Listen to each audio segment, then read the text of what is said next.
pediatric patient. Thank you so much for joining us here at Aware Medical today. Has anybody been to a Wellness Wednesday before? Couple people? All right, well, thanks for making it out today. We're super excited to have our next guest. What we do here at Wellness Wednesday is we're really try to find people in the community that align with our values of preventative medicine. So when Dr. Kahn came along, obviously he is a huge preventative guy. He has his own cardiac center called Kahn Center for Cardiac Longevity in Bingham Farms, where he really focuses on preventative heart care. Not a lot of cardiologists do that, as you all may know. That's why you're here today to hear what he has to say. So we're super excited to welcome Dr. Kahn. Thank you. It is truly, though I drove very fast and very cross town and made the most illegal turn ever made. I don't know if I was on, I've had that kind of 26, actually, not observed by the police officials. It is a pleasure to be here, and a little of my stress got a little late out in my office. Anybody know where 13 and Telegraph is? Yeah. So a helicopter would have been a better way to get it. It wasn't bad, actually, just needed to go. But I love speaking to the public.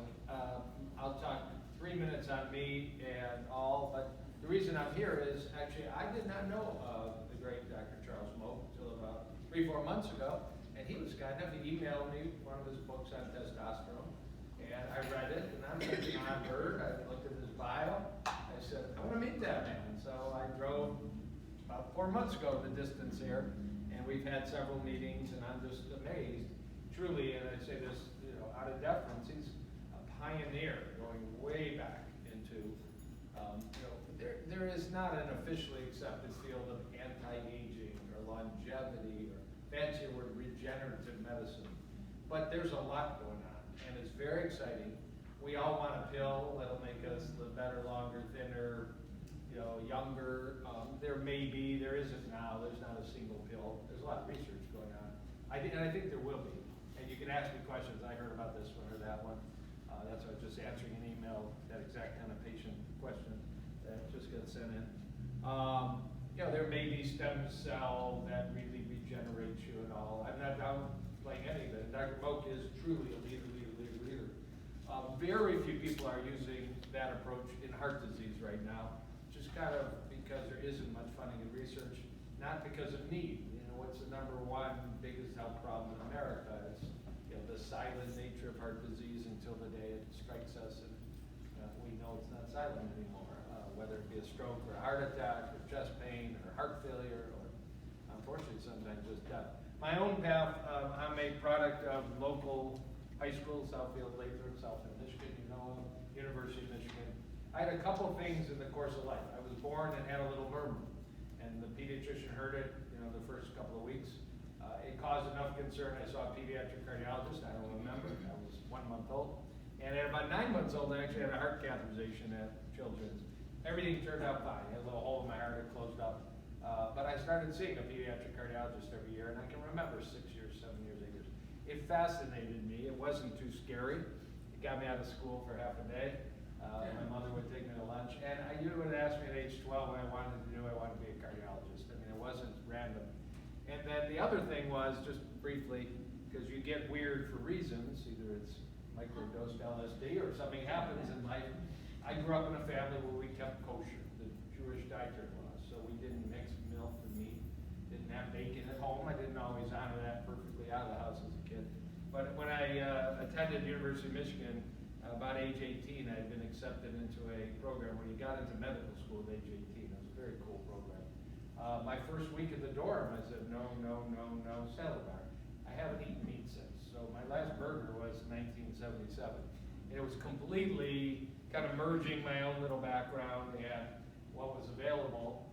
I'll just tell you, fast forward, about 3 years ago, I was speaking in Lansing to 1,000 dietitians. And I told that little story. And a man, after my talk, comes up to me and goes, you owe me a thank you. I defined your career. I said, well, who are you? He goes, I was the food director at the dormitory in 1977. He goes, I had $1 to feed you every day. The salad bar was by far the best choice. And Ann Arbor was a pretty, vegetarian-friendly town. Nobody used the word vegan back then, but it defined my life. And then, I just started applying that in cardiology. So, I'm a Troy Beaumont staff member. I've been there 1 billion times at 3 in the morning, putting in stents and heart attack. But I took a real serious turn 7, 8 years ago and opened a clinic where we really focus on prevention and reversal and lifestyle. I'll just tell you, didn't plan. I saw a gentleman today, extremely wealthy, 66-year-old man, has just sold all his nursing home businesses. Been as much as 350 pounds. He's down to about 250 now. On many medications for cholesterol, blood pressure, diabetes, the typical kind of route that most people go. She does work out some. Still has his sexual potency. I'm completely surprised. A question I like to explore with people, because sometimes you can't motivate them because of diabetes or heart disease, but you can get guys, particularly into the health world, from trying to protect, preserve, bring back some sexual ability. But what do you eat for breakfast? This is a guy who has heart disease and he sees chief of cardiology in a major hospital area, unnamed. What do you eat for breakfast? I stop at McDonald's, have a sausage, egg, and McMuffin. What do you do for lunch? Gives you a hot dog, or sometimes I go back to McDonald's. The irony of it all, besides his ability to hire a chef, buy a restaurant, do something, is his wife has been on a cruise with me called the Holistic Vegan Cruise at Sea. And she's like 99% as healthy an eater, but you know, you can't always, they say you bring a horse to water, you can't make him eat what you want. And we had a wonderful conversation, but you know, that's not a healthy longevity plan. And it's not going to be a pill or a stem cell injection. It's going to be a real heart-to-heart about that. So that kind of stuff just turns me on. And then along the way, I made a fairly insane decision with my son and now my wife, Marmore, to open 2 restaurants, one at 14 in Woodward, one at 9 in Woodward. They're incredibly nice, healthy places, unlike anything other than Los Angeles. I was on my way here just speaking to a restaurant owner, and we might bring some more in if I can get a little funding, but I'll work on that. And have a lot of fun, teach medical students. So enough about me. How many people would like to live to 100 if you were really healthy? Not everybody wants to. Some people say that's a bit too much. Nobody wants to live to 100 incapacitated or depending on family or chronically ill. And that is the American way. There's actually a term, I don't have the slide, called health span. That the lifespan in America has clearly been going up and up and up for decades. It actually has stopped now. It's stuck. It's not going up. It actually went down the last 3 years. But there's another term, not lifespan, but health span. How are the last 10 years of the average American's life? And they're stinking. I mean, there are hospitals and medications. Some people in nursing homes. It could be wheelchairs or walkers. And it's not usually perfect health. You're very lucky if my mother is almost 87, swings a golf club like she would say Nancy Lopez, which is a historical reference because that's who she used to love, and does Zumba and does Pilates, has her brain faculties, but her friends are falling by the wayside, and my mother chose a very healthy path a while back, so he's stinky. Oh, click. Nobody can read this slide. I want to point out one thing, which is why when I said to this gentleman, I said, you were CEO of a company with 2,000 employees. You're the worst CEO of one person. You're the worst CEO of you. You're terrible, and you need to become the best CEO of you. And but I have good doctors. Well, it turns out these are some of the most brilliant minds in the world. How do you determine your health? 11% of the whole picture, the doctors you see, the medications you get, the testing you get. These are like sophisticated high-level analysis. About 20% of your genetics. I know you can't read it, I'm reading it for you. Genes matter, and in my clinic, we test people's genes. 39-year-old orthopedic surgeon in my office today actually had a stent 9 months ago. I don't get it. His genes are very, very low risk, and they came back today. And little blood pressure, little cholesterol, but in most people, genes are a component. Your physical environment, how clean is the water, how clean is the area of sidewalks, do you have parks? Urban people are not as healthy as rural people on average. But the biggest part of the pie is individual behavior. What do you eat? How do you sleep? How do you manage stress? What's your fitness? What's your lifestyle? This isn't a pill. This is decisions to, try and sort out your life. And if I asked you, how many of you have lots of extra time every day? So few of us would answer, we have lots of extra time. Good news is most health decisions don't take a lot of extra time. This is a section called social circumstances. It kind of goes along with that. But the biggest factor is not getting the best internist. That's a great idea, necessarily the best cardiologist. It's learning what does science teach us. So I always, when I publicly lecture, and I don't care, I've done this for fifth graders, I tell them, take notes and tell your parents. I want to spend about 7 minutes on a passion I have to teach you how to not have a heart attack. Because, we are almost all of us in our teens, 20s, but now increasingly in our 30s, we have clean arteries. This process, it's not inevitable. I have an 89-year-old patient who insisted on every test of her arteries, and she has arteries like a 20-year-old. That's unusual, but again, like my mother, has been a lifelong follower of a healthy program. How many people know the Pritikin program, you know the name? Yeah, so these are people that 40 years ago decided to go learn about health from a funky engineer in California, Nathan Pritikin, but there's still a place in Miami that teaches it. But you can walk around, you can play squash, you can have all kinds of fun activities, be on a cruise ship and be walking around with all kinds of disease you don't know about. And for most of us, it's the single biggest risk in our life. Every 40 seconds, somebody has a heart attack. While we're talking tonight, 70 people in the United States, a couple thousand people a day die of cardiovascular disease. Some people are 98 years old, and it's a nice end to their life. But if you watch the Food Network, Carlos Ruiz, I think is his name, a very famous Food Network personality, died last week at age 44, famous for wearing a t-shirt, 0% carbs, because all he ate was meat and cheese and meat and cheese. 44 years old is not a good age to be dying at, and it's a real deal. And so, this is the secret, and I mean this after 30 years of practicing cardiology. We are really, really stinky looking at you and saying you probably have heart disease and you probably don't. Yes, an electrocardiogram, check your blood pressure, blood sugar, blood cholesterol, the kind of routine stuff. But how did this guy make it so long?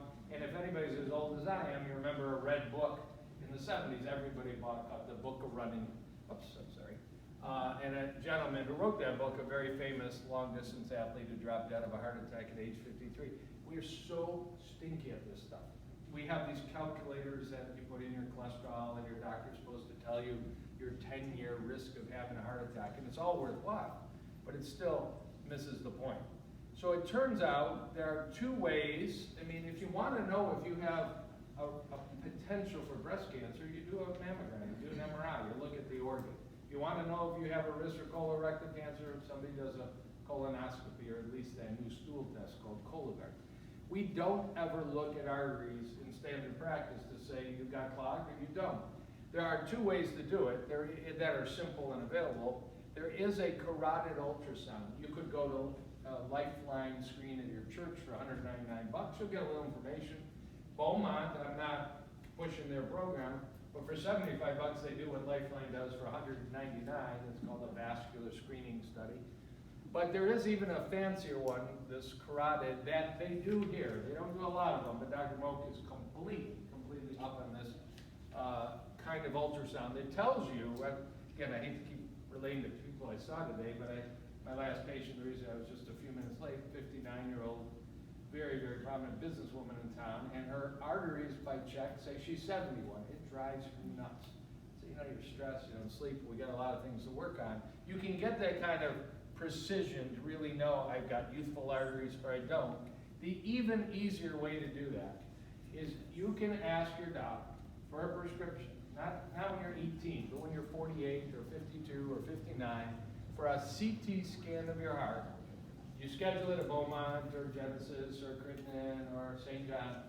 It literally takes 10 seconds. You lie down, they put you in a CT scanner, hold your breath, you go home. No injection, no IV, no iodine. And the miracle that's come out of the last 20 years of better CT imaging, and I don't own a CT scanner, I mean, it's $1 million, $2, $3 million machine, so this is not a sales promotion. I think I'm probably the best guy in the state that knows what to do with these tests. But you can see heart arteries, these things that clog up and cause stents or bypass or heart attacks. And you can see if your heart arteries are completely free of white stuff called calcium, which is bones. You shouldn't have bones in your heart arteries. Or you can see people that say, I'm fine, I never get chest tightness, I never get short of breath. I don't get those kind of funky symptoms some women get, nausea or fatigue or palpitations when I exercise. But the difference between this person's lifespan and likelihood of encountering a cardiologist and this person are night and day. $75, $100. It's a very inexpensive test. It's about the same radiation as a mammogram, and you do it once. So if your family doc won't easily write you one, because it's been very difficult to build this into the routine, yearly physical. You can ask your gynecologist, your family doctor, internist. It's called the coronary artery calcium score. All the hospitals do it. My brochure has my email, and I am probably on the fringe of appropriateness, but I send people scripts to get this done all the time. I mean, I don't remember when the results come back, it's a problem, because these aren't people that are built into my system as patients yet, but there is a whole program to evaluate why that might be like this and what to do about it. Very, very few people end up with bypass or stents. A few have. These tests have been so dramatically abnormal, but I mean, in fact, this orthopedic surgeon, at age 39, he was concerned about his family history. He beat on his family doctor, who ultimately wrote him a script 9 months ago, and it came back, it should be called 0, came back 1,000. I don't think I've ever seen a 39-year-old. I can't figure this guy out, it ticks me off, but he's had the right testing now, the right program now. It's also possible, so why even bother to do it? This is a dramatic picture, 3 years apart, a very badly blocked heart artery that looks brand new. Now stents can do that. I put in many stents to make it look like that, a minute after we start. But this is actually using lifestyle, nutrition, stress management. Heart disease comes on for a reason. If you do enough blood work, you can figure out usually. It's the big ones are smoking, blood pressure, cholesterol, blood sugar, whether it's diabetes or not. Genetics you can test. And if and a breakthrough came in 1993, because we always say in the field of talking about lifespan, heart disease #1 killer, cancer #2, diabetes probably #3. I'll tell you a little secret there in a minute about #3. So what really brings on heart disease, cancer, and diabetes? We know now it's fitness, dietary choices, look at all. So if we know what brings on heart disease, we've been able to develop programs that actually allow people to experience the reversal of heart disease. It's very rare. This 66-year-old man that I told you about that eats McDonald's, been seeing a cardiologist for 10 years. I mean, believe me, nobody ever told him, it's possible that you can reverse your need for diabetic medicine and reverse your need for heart medicine. You're going to have to work hard at it because it took a lot of hard work to get you this sick. It took a lot of McDonald's and missing the gym and stressed out nights. So that is the clue #1. Find out, if you want to live to a healthy 100, find out where you stand in terms of heart health. Okay, this is a weird topic, but this is actually a simple approach too. Some of the hottest, and when again, Dr. Moak goes to anti-aging, in fact, Dr. Moak was one of the founders, one of the largest anti-aging organizations in the United States that I also attend. He was there way many years before I was. Truly, and respect him for that. But one of the hottest topics right now, again, is it going to be a drug that we're going to take that slows down aging, reverses aging? Nobel Prize winning medicine is on this stuff.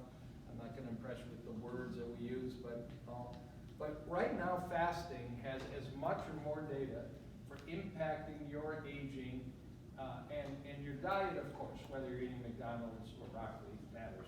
But actually not eating sometime has more science behind it for slowing aging and allowing fancy words, regeneration, rejuvenation, than almost anything else. We never in our life have faced a situation where if I ask how many people haven't eaten 3 meals a day in the last month or two, we're eating all the time. We have incredible access to food, sometimes healthy, sometimes not. We can debate that. But until recently, that wasn't the case. People were hungry, and you go back paleo times, people were hungry for long periods of time. We have amazing systems built in our body that if we take a break, at least a short break, I'll tell you about, we can activate pathways that are there to clean up our cells, regenerate our cells, make them younger, help us with our weight, with our blood sugar, with our blood cholesterol. And fasting is not going to go away. It's something you probably hear about and read about more than before. And we didn't have to talk about it 40 years ago when many Americans were proper body weight and our refrigerators weren't busting and our vending machines weren't busting and there wasn't a fast food restaurant literally every airport, every corner. They are there now. Take notes on everything on the sheet, but I just want to show you something. It was a breakthrough about 20, 25 years ago, particularly by a scientist in Los Angeles named Dr. Walter Longo. that if you take the simplest organisms on the planet and you feed them less, they're aging slowed and they typically live longer. And then they said, that's interesting, and then he went ahead and understood why, particularly if you lower the glucose. Don't find too many people telling you to drink Coke nowadays in the medical world. And if you lower amino acids, what do amino acids build? Proteins. And how many people have a trainer that says you need more protein in your diet, and that almost always means grilled chicken or tilapia or something? Turns out, I didn't say always, but the science says if you develop a diet that lowers glucose and lowers some of the amino acids you find in red meat, chicken, turkey, fish, you actually will result in slowing pathways and anti-aging. Well, then they tried, okay, let's get goofy here and see if that happens in worms. Same thing, worms live longer. Yeast actually live 10 times longer. Flies, and then ultimately it was found out that these are innate, very primitive responses that if you alter your diet to add less sugar and less animal protein, you will typically actually increase lifespan in test animals. And it's true all the way up to like baboons. It's not nice to think about it, but there's monkeys in cages in Washington, D.C. at the National Institutes of Health, and I think it's also in Milwaukee, that have been in these cages for 25, 30 years. And the ones that are fed less, particularly less added sugar and less animal protein, they look unbelievably younger. They have what we all want, great skin, great hair, thin bodies, but they also live longer. And it turns out every one of these pathways are in humans. Now it's pretty hard to design a research study.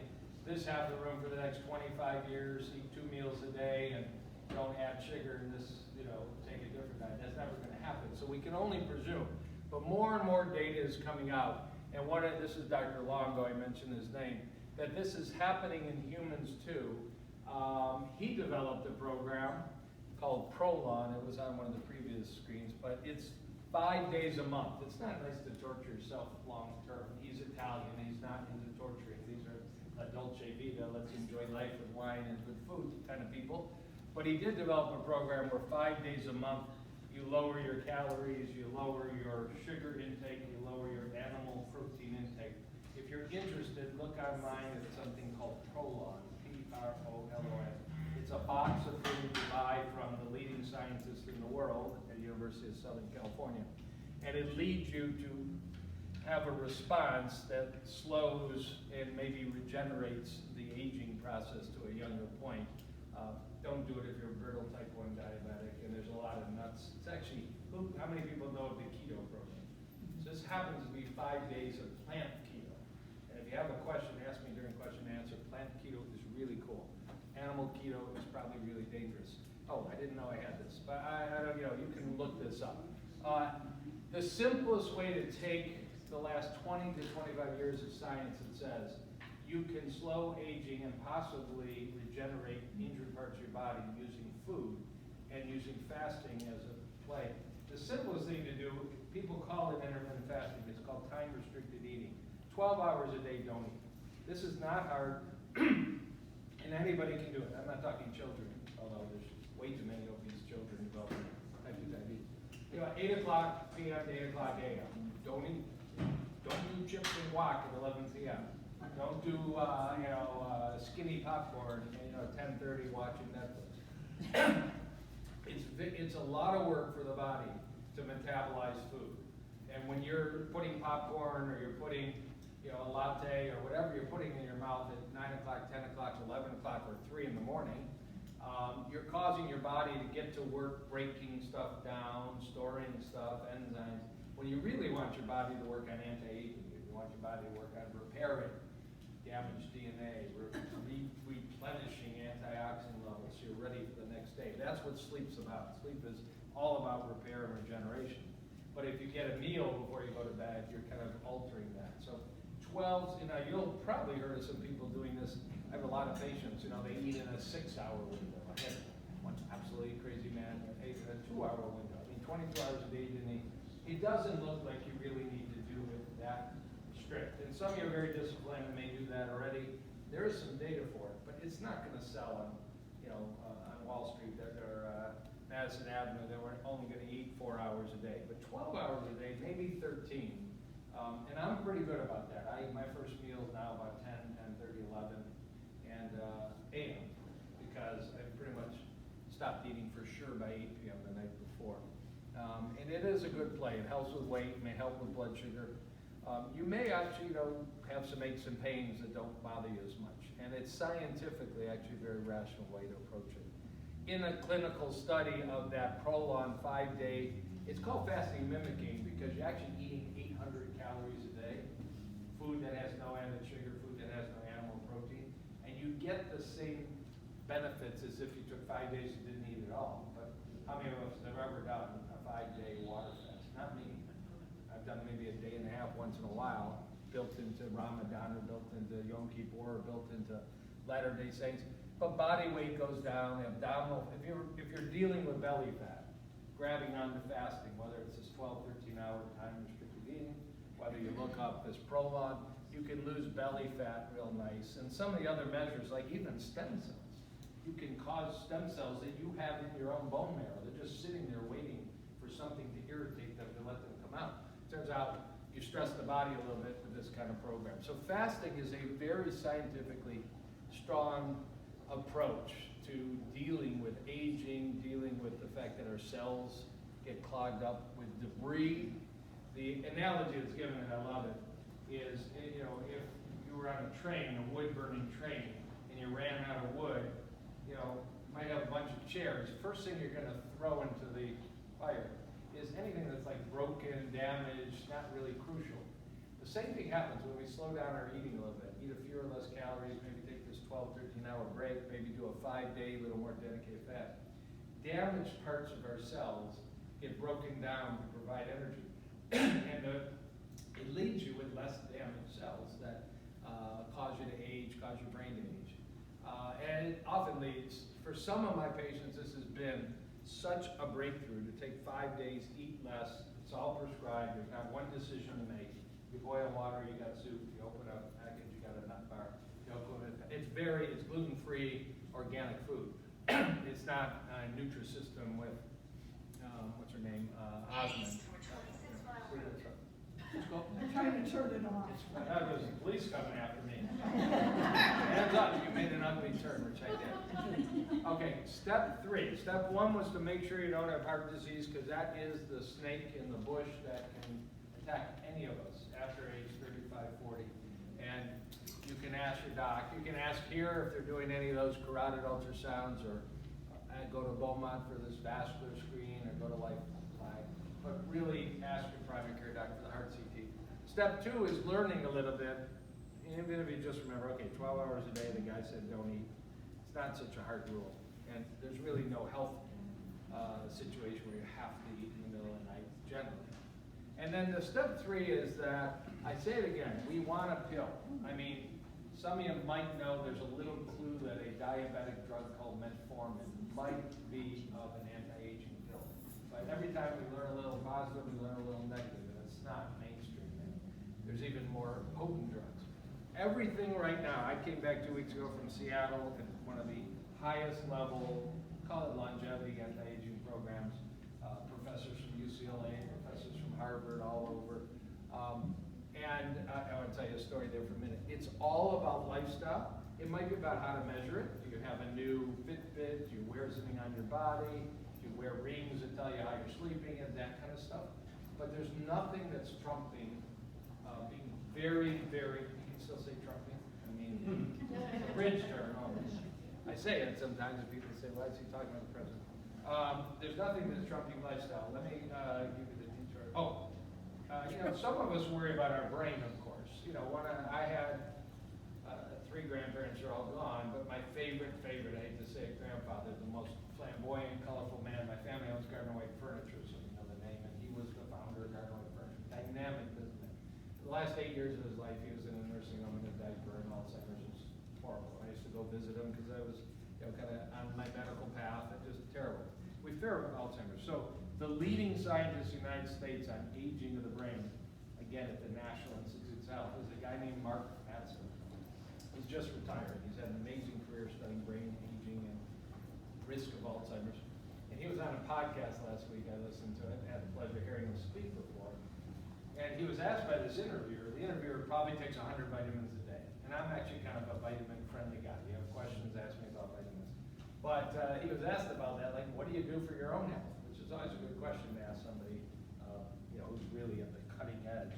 He said, well, I only eat in a 6-hour window. He's one of those. I mean, I'm not telling you to do that, but 12 hours might be reasonable. He goes, I work out pretty aggressively. He's a super thin guy. Hated that. And then he got asked, well, what about all the vitamins you take? He goes, I don't take any vitamins. He goes, well, you know about him, of course. He's a world-leading expert. I mean, he actually said he takes a little turmeric because his hip hurts a little bit.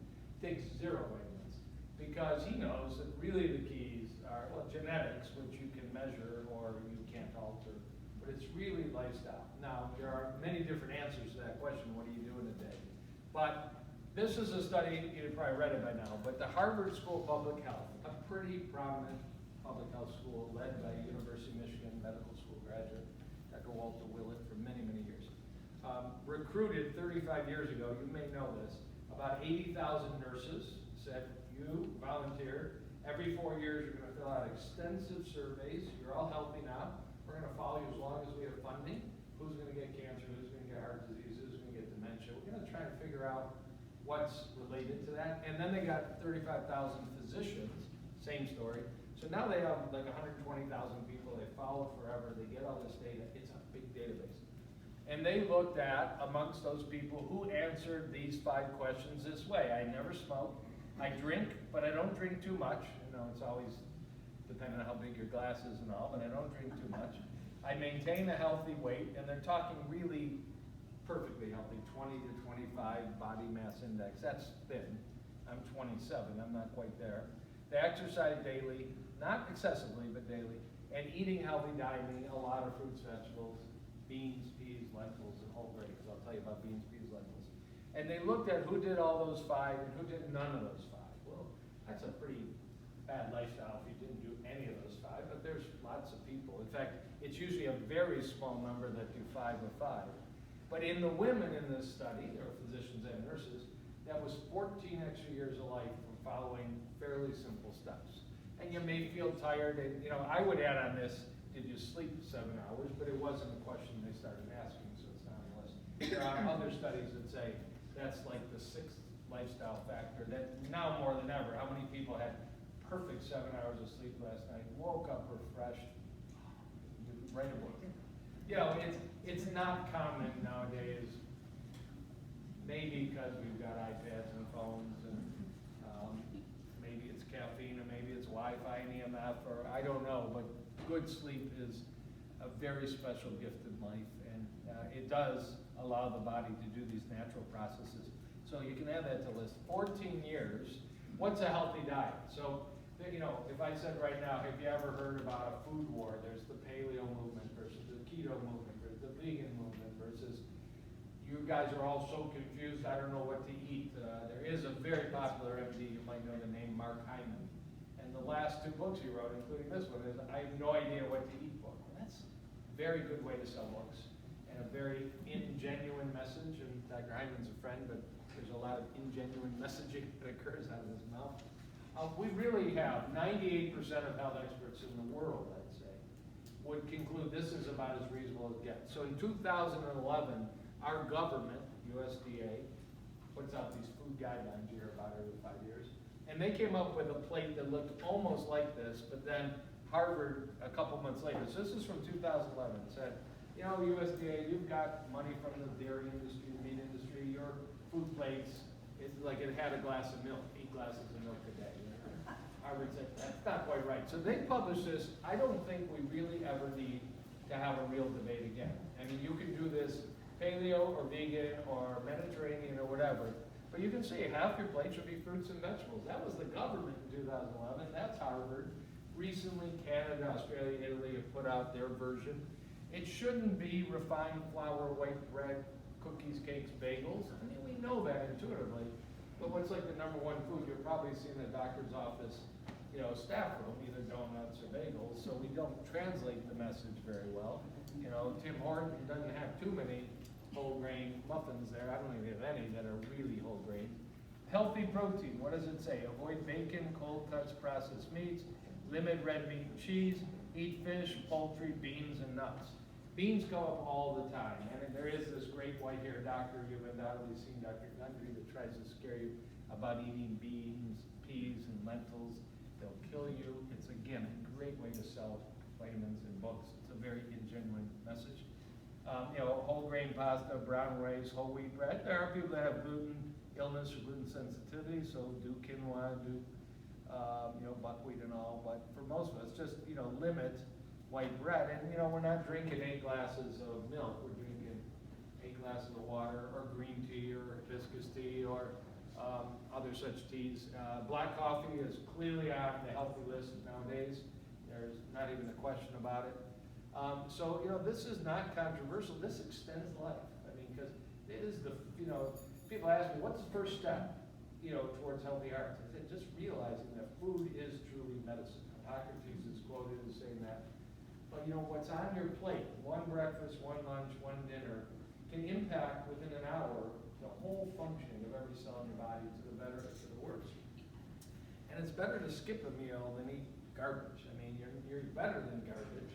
You've got to be a better CEO than garbage. And it takes good shopping skills, a few food prep skills, a lunch bag, a lunch pail, a couple simple things that let you get around the system. You can go into Chipotle and get a pretty healthy meal, and there's other examples out there, but most of what's out there is just food that beats us down.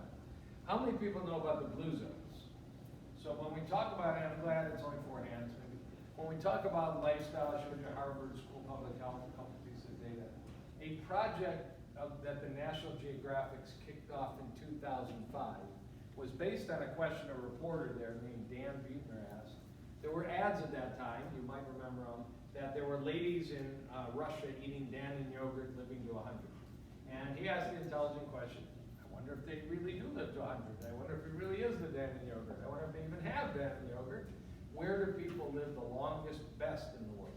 And maybe we can derive some lessons from them. We can't move to where they are. It turns out when they looked at birth records, death records, they found 5 areas in the world that have more people age 100 and older than anywhere else in the world, by a lot. And it turns out it was an island in Japan, Okinawa, where the oldest men in the world are found. It was an island off of Greece near Turkey called Ikaria. It was an island off of Italy called Sardinia. It was a little part of Costa Rica in the Pacific. And actually it was one city an hour east of Los Angeles, Loma Linda, where the Adventist Church is centered, where the Adventist Church is very strong and teaches don't smoke, get fitness, eat plant-based foods. And they looked at these and they came up with certain commonalities about them. I mean, this slide says, move naturally. I'll show you some more of this. Eat wisely, have a good positive outlook. They found that there were similarities, even though the culture and the diet weren't identical. Actually, the only food, I think it's on this slide, that all 5 of these zones of longevity. I mean, there's a principle, if you want to be wealthy, study what wealthy people do. If you want to be good in the market, study people that are good in investing in the market. Well, if you want to have a healthy life as free of chronic illness, studying people that have greater longevity and greater health than average is not a bad idea. So there's Blue Zones. It's called bluezones.com. It's a great website. The recipes are free and awesome. I get an email maybe twice a week. I try and delete every email I get. This one I won't delete. I mean, it's just valuable information. They also have the best t-shirt on the market. It says veggies and vino, which I think is just about all you need to worry about in life. Do well on both accounts. Let me go back. So this is 3 of those 5 zones, Italy, Japan, and Loma Linda. And they look, what do they have in common? They all emphasize not smoking. I think you won't be shocked. They're not vegan situations. But Okinawa particularly, it's an island, and they eat a few little fish. They eat purple potatoes all day long. That's what's unique. Maybe some of you have seen Okinawan purple potatoes. Sardinia similarly, great gardens, great greens. And Loma Linda is largely a vegetarian community. Constant moderate physical activity. This is not sedentary. This could be dancing, gardening, walking around, shopping, but not sitting on your rear end. Lots of connections. Everybody knows what everybody's doing, old school. And there's legumes, beans, peas, lentils. It might be soybeans over there, it might be garbanzo chechi beans over here, it might be kidney beans over here, but these people are eating lentils and peas and beans. Great source of fiber, great source of minerals, great source of protein, all the protein you need. And then there's some other things, the high soy, whole grains. There's a famous wine from Sardinia that may be a little healthier than the typical store-bought wine that you can buy. Loma Linda is famous for nuts. You have to be a little careful with nuts. You don't want to eat the entire bag of, honey roasted peanuts all at once. But walnuts, raw almonds, actually Brazil nuts have a very good source of minerals in them that may help with age. So good stuff. They went even a little further, and I'll read this to you. But moving naturally again. If you have physical impairment, you have physical impairment. But nonetheless, if you can, gardening, walking, dancing, if you've got a job, a standing desk, taking breaks, 5 minutes an hour, getting up and moving, having a sense of purpose. That's actually what I told this exec. You just sold your businesses. What are your hobbies? And it's zero. Because that's bad for your health. I don't care if you volunteer in a school, if you get involved in your church, if you start painting, get something that turns you on, or you're going to age real quick. Downshift meaning some way to manage stress. Could be yoga, meditation, breathing, music, church, laughter. 80% rule, that's from Japan. It goes along with fasting, eating to your 80% full. That is a concept they teach in Okinawa. We don't stuff ourselves and have to loosen our belt and act like it's Thanksgiving every night. We actually eat slowly, we eat as a family, and we try not to eat excessively. Plant slants is a key way to say these diets are not meat-heavy, cheese-heavy, egg-heavy diets. They're vegetable, fruit, whole grain heavy diets. The wine, family, belonging, faith, community, and having people around you that share healthy habits. There is some data that you're more likely to follow the health habits of your friends than of even your family, people that you're in with. So bowling alleys can be tough. Bars can be tough, and try and encourage some friends that don't mind cooking at home healthier meals or taking walks or biking outside and other healthy habits. So this is my last slide, and this is a very famous cardiologist now at Rush University in Chicago. He was at Wayne State, which was the answer to the question, I don't mind dying, I just don't want it to be my own fault.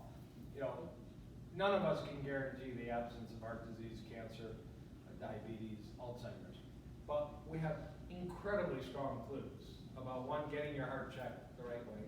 Number two, learning some skill to not overeat all the time. And this 12, 13-hour time-restricted eating is science-based. And number three is picking some clues. Some of you might be drinking a bit too much. Some of you might not be moving enough. Some of you might not be eating enough fruits, vegetables, whole grains, and legumes. Some of you might not be sleeping enough. That didn't really show up in the blue zones because these people sleep well, but it's a modern day, I won't say crisis, but clearly an issue, poor interrupted sleep. And there's all kinds of ways to deal with it. Crazy ways, but still all kinds of ways to deal with it.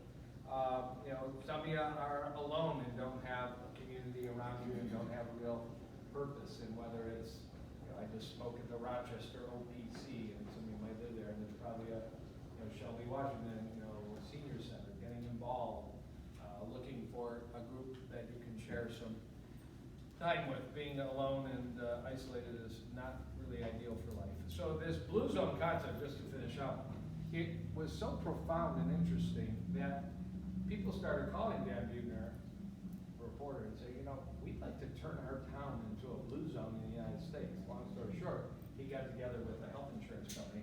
There now are 50 cities in the United States. They've applied to and been approved. You're a blue zone city, but you have to spend money. You have to put in sidewalks, bike paths, bike racks. You have to have restaurants with a blue zone sign, so like 30% of the meals match what's there. You have to get groups together of common gathering and social support. And these cities include some very wealthy cities of Manhattan Beach, Hermitage Beach, kind of southern Long Beach in LA.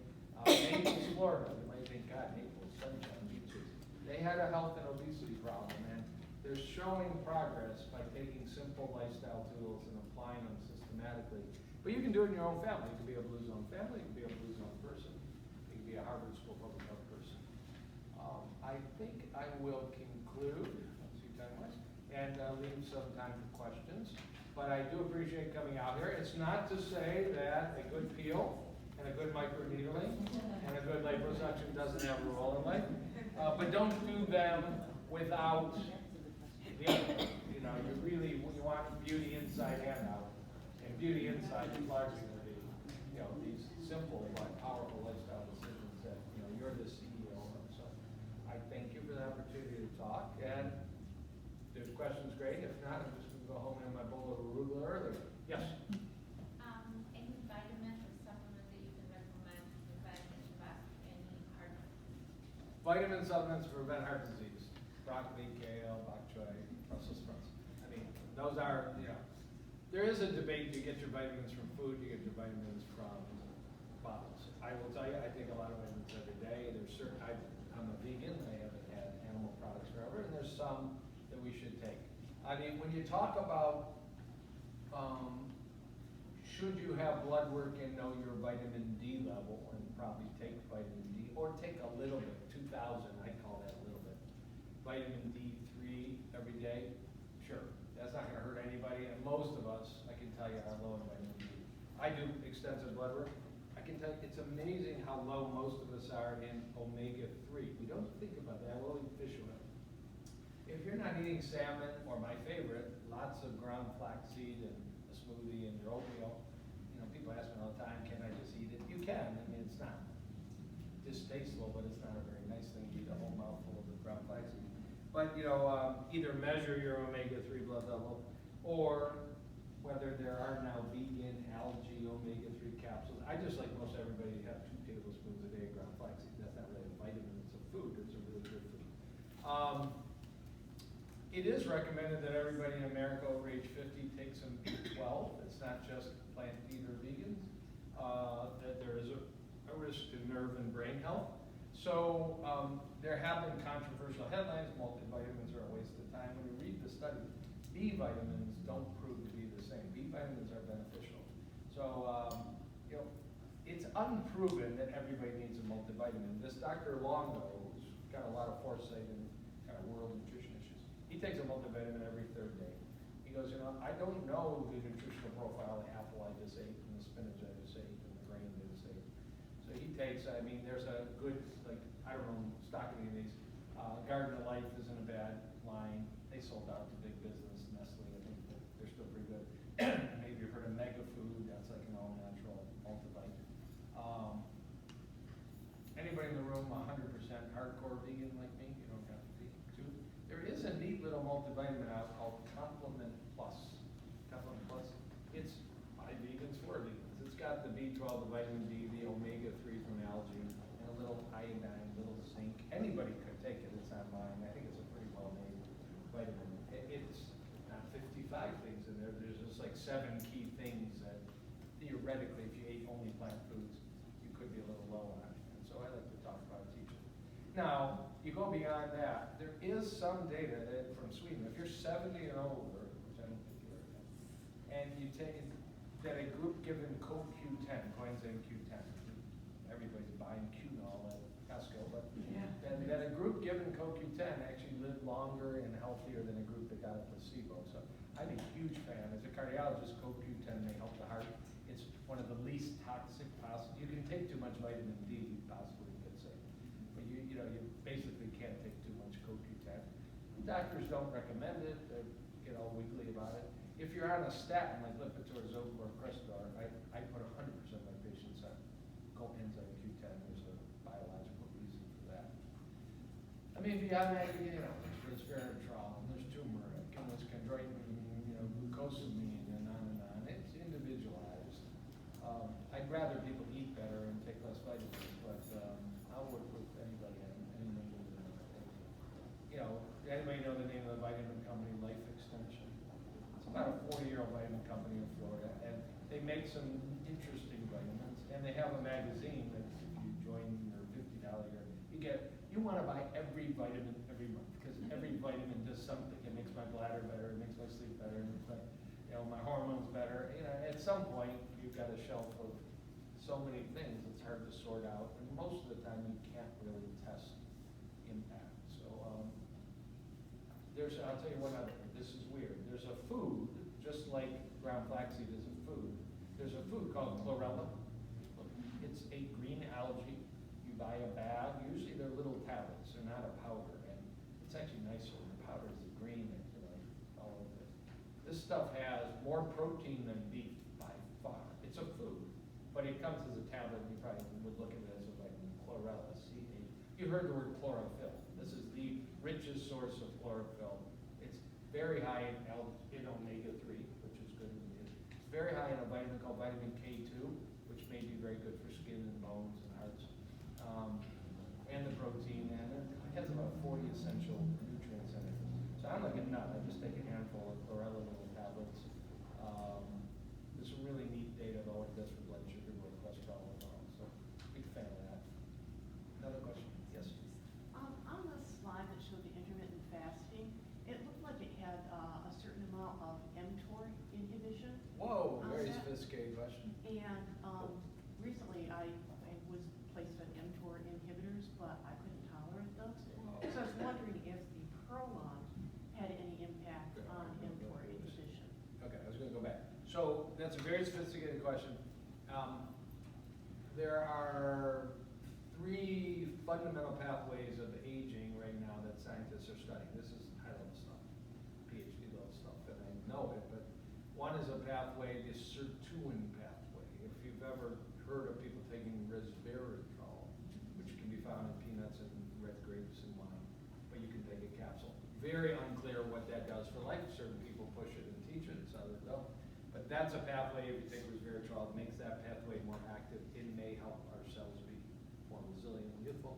There's a pathway you probably haven't heard of called AMP kinase. That's what metformin, this diabetic drug that might be an anti-aging drug.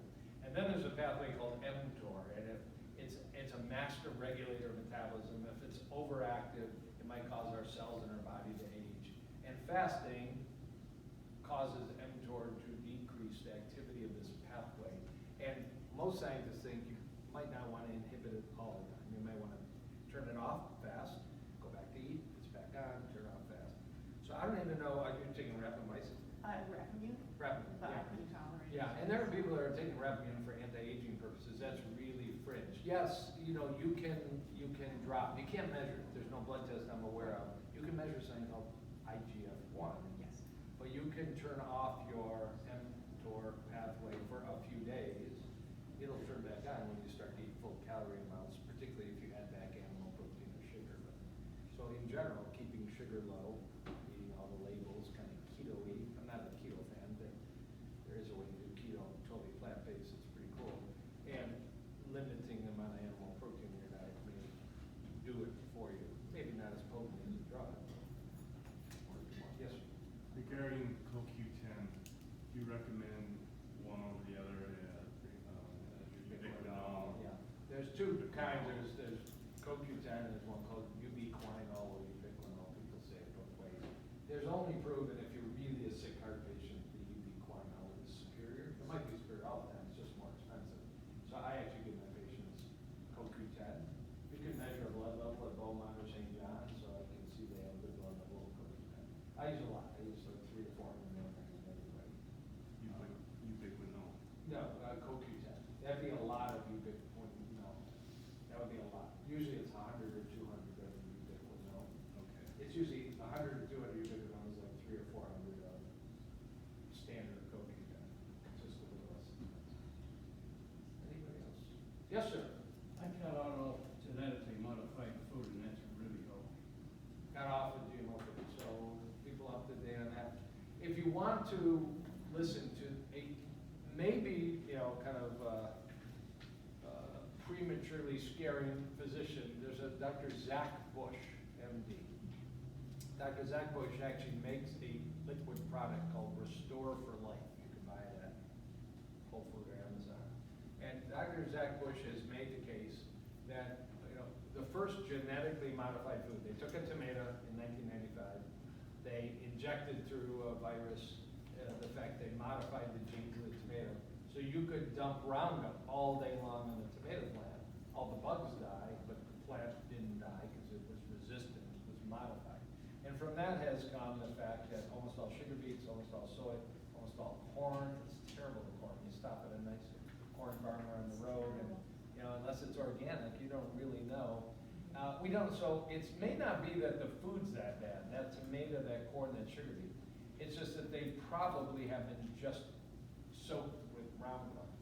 Same stuff you buy at Home Depot and Lowe's, and I'd suggest you don't buy it. And what's interesting, and what Dr. Zach Bush taught me through listening to him, is Roundup got approved by, I don't know, the USDA, because it's not a drug, as the pathway it interrupts is not a human pathway. It's a bacterial pathway. We're not going to ever affect human physiology, and it got approved. Well, it turns out we've got trillions of bacteria in our GI tract that are fundamental for every aspect and every day of our life. So it seems to be really, really genetically modified foods. It may expose us to very high levels of Roundup that may be affecting, we call it our microbiome or our gut health.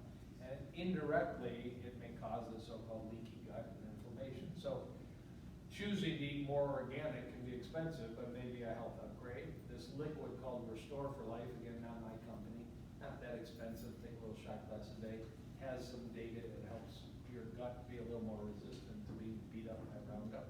None of us can avoid being exposed to pesticides and herbicides. We can try and limit it. So, that's an interesting little tale you tell. Now, there are smart people that say unless we use genetically modified crops, we're never going to be able to feed 10 billion people. And Bill Gates is one of those people, and he's pushing.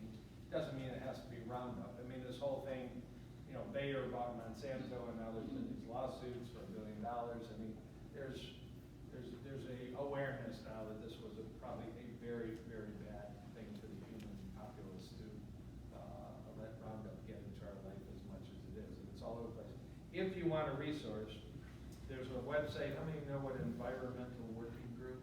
There's a website, ewg.org, and they're a consumer report watchdog. They supposedly don't take any money from the dairy or the meat or the herbicide industry. They put out a list every year, the Dirty Dozen at ewg.org. These are the 12 produce that are most soaked with pesticides and most worth buying organic. And unfortunately this year, kale was at the top of the list. Kale has gotten so popular in the last 15 years that they have to grow so much of it that they're growing it, but they're spraying the heck out of it with Roundup all over, and buying organic kale may be worth it to your health. It used to be apples were number one. Apples are number two. They're always number two. Keep the worms, because everybody wants a perfect apple. Nobody wants ugly fruit. So they spray the heck out of apples and strawberries. Now, you take a banana with a thick skin, you don't have to worry so much. You take a cantaloupe with a thick skin, you don't have to worry so much. But these foods, raspberries, blueberries, strawberries, that are directly eating the external skin, there's 12 of them that might be worth learning about. ewg.org. They have a little app, if you can't remember, in the grocery store, you can choose it. It's a good thing. Can't be neurotic, but you can be careful. Plastic bottles, you won't see me drinking from plastic bottles pretty much ever. Except the airport. Kills me when there's no glass bottle in the airport. Getting on the plane. That's why I drink tequila in the airplane. Yes. Well, only a glass a day, according to the airport. They also do a really good thing, is like 15 and the Dirty Top, that they're really good on there, so I recommend everybody go to that. My question is, I'm pretty smart at knowing all of this, but practicing and putting it in everyday life. Yeah, I didn't have to come.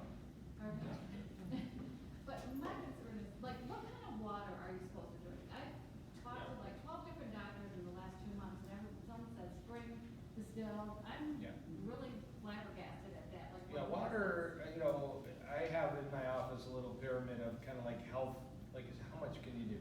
And actually I have a good night's sleep as the foundation, because when you're tired, you don't go to the gym and you eat bad food at all. And then I got, good food choices, and then good fitness and good stress, love kind of relationships. Water's somewhere in that mix, but it's becoming a good discussion point. Now, she mentioned that same website, ewg.org, has a great section on water. I don't know if you've seen it. I did not. They have a great section on water purity. They have a section on suntan lotions and screens for kids and adults, and it's really, I don't think they sell a product. They may have a link to the product. They don't sell a product. To answer your question, my take on it, I have a home reverse osmosis system. That is a little pricey. But, you know, when I flush my toilet, it's reverse osmosis water. When I shower, that may be important. There is a statistic.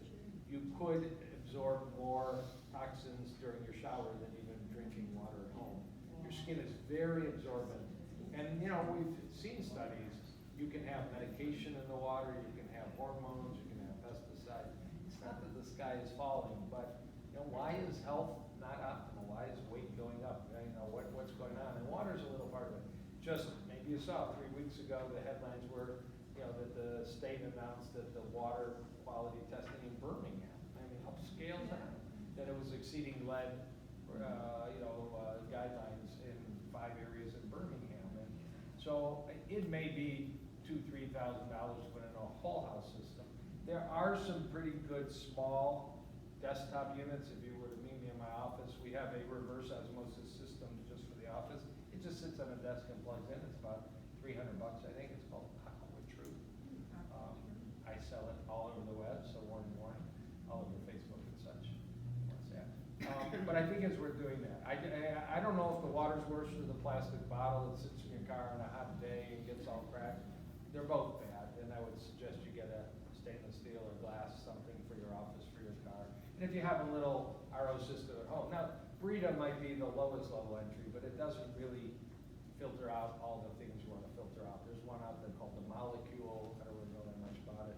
I have this, the smaller one for my office. My kids have the smaller one.